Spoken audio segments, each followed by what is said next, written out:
So this is a famous game between Fischer and Reshevsky.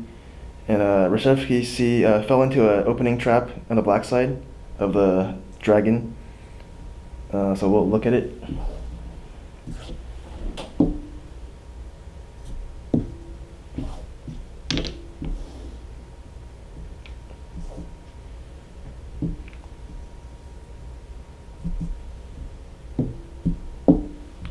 So this is one way to play against the accelerated dragon, and White's plans to play bishop b3 and castle kingside as one option, or in some lines queen d2 and castle queenside.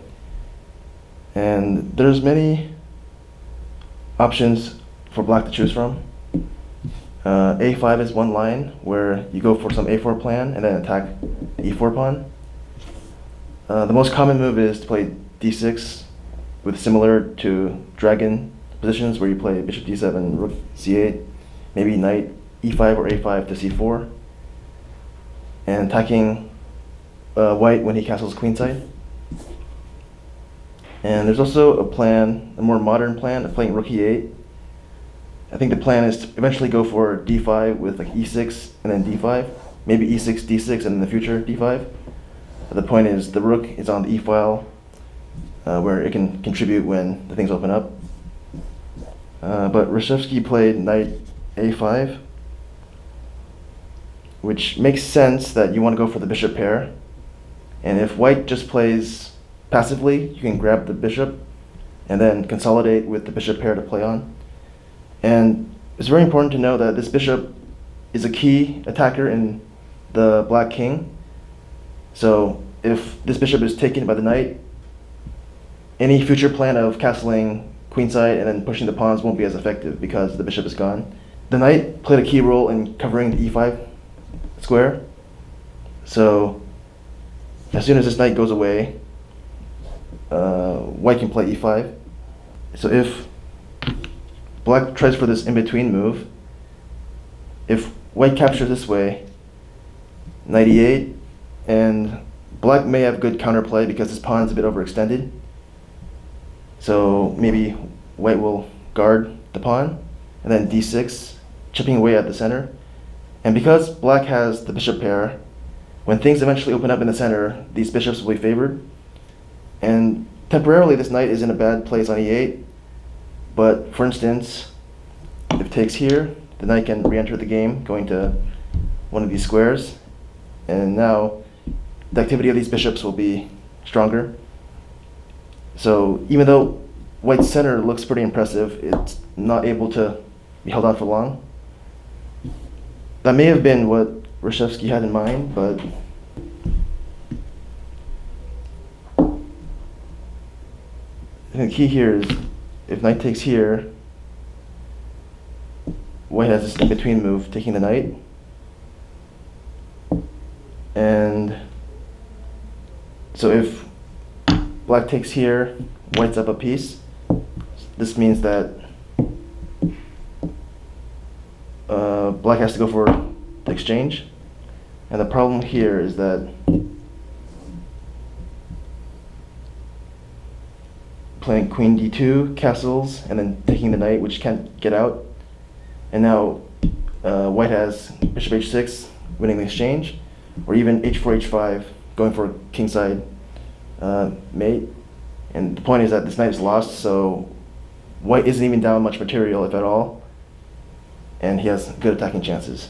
Just like we looked at before, black is counting on temporarily having a knight on a bad square, but eventually getting the bishop and then playing d6, opening up the center and reactivating the knight. But I think what Reshevsky missed was a tactic takes f7.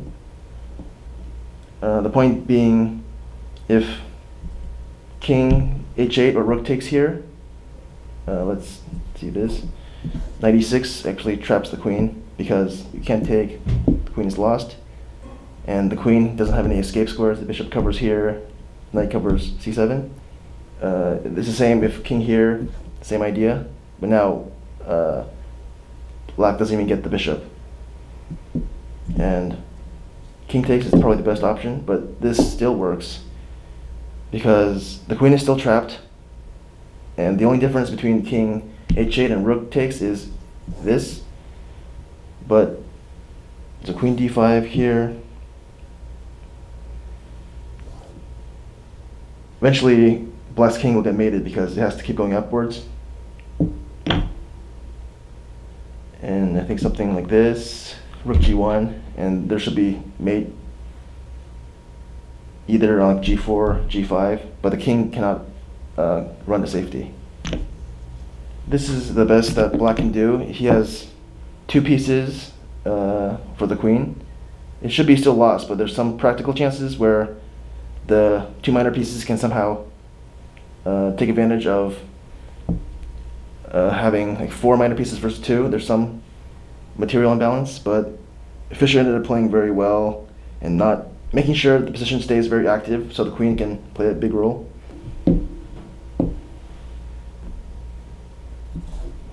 So it looks like black is actually activating the pieces. All the minor pieces are getting in the game.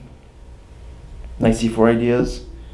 And if black can finish development, bishop d7, get the rooks to the d and c files, there could be some counterplay with the minor pieces in the middle. So ideally, black wants to keep all the minor pieces on, because 4 versus 2, there's more chances than if it's like 1 versus 3 or 2 versus none. So white's plan is to try to exchange as many minor pieces as possible. So then the queen's power will become more obvious.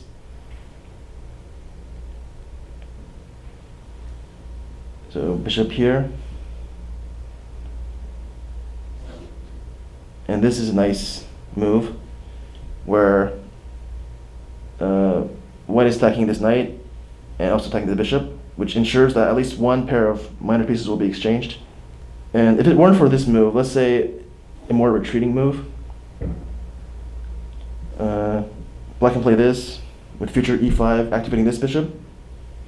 And this knight's on a pretty active square where you can't just play b3 to kick it away because the knight on c3 hangs.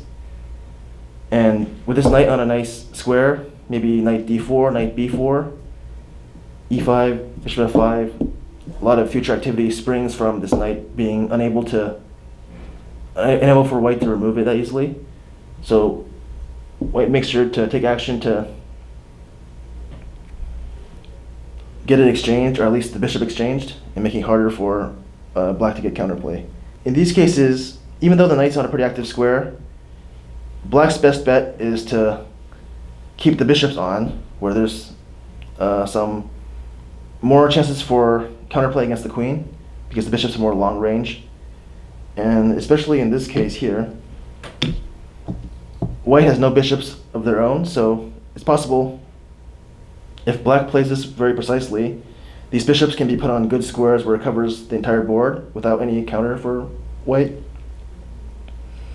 And there are some scenarios where if everything gets exchanged, except for the queen and then the 2 bishops, there could be some fortress where the bishops end up holding well because they do cover all the important squares, and that's why white would love to exchange off some bishops so the queen has full power over one set of either light or dark squares. White's plan is to both trade off as many minor pieces as possible while also making sure these pawns remain weak and capitalizing on that. So one plan would be to place a rook on the e-file, so black can't go for this kind of advance, opening up the bishop. So one rook here would be nice, and also a rook on the d-file, which is open because of these pawn structure. So black is trying to open up the position, get the bishop out, but this knight is actually very well placed here, covering the b7 pawn, so this bishop can't get out that easily. And a move like c3 is to cover d4 so there's no knight hop in.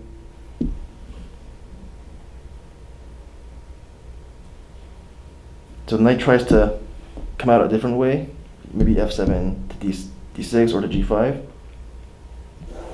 And this move, which ensures more trades of pieces. Now the knight blocks the pawn and also is pretty centralized, so covering possible play on the queen side, center, and also king side attack, possibly. And this forces an exchange of one of the bishops.